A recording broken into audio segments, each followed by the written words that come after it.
Իր երեխան նույն գործը շարունակի, դա արդեն դինաստիա է դառնում։ Դա վատ չի, իսկ երբ որ այդպես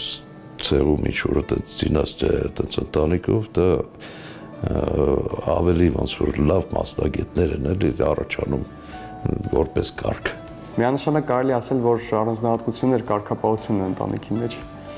որովհետև այդ զինվորական դաստիարակությունը այդ ամենը փոխանցվում է էլի։ Տիգրանը գուցեև ունենար երաժիշտի փայլուն կարիերա, սակայն դեռ մանուկ հասակից մտապատկերում վառ է մնացել հոր կերպարը, որ իր ընկալումներում զինվորականի ամենաիսկական տիպար է, երկրի պետականության ու հարազատ ժողովրդի հանդեպ պարտքի գիտակցությամբ, բարձր արժանապատվությամբ։ Կապ չունի, որ իմ հայրը գնդապետ է, ես տարբերություն չեմ դնում։ Այսինքն, եթե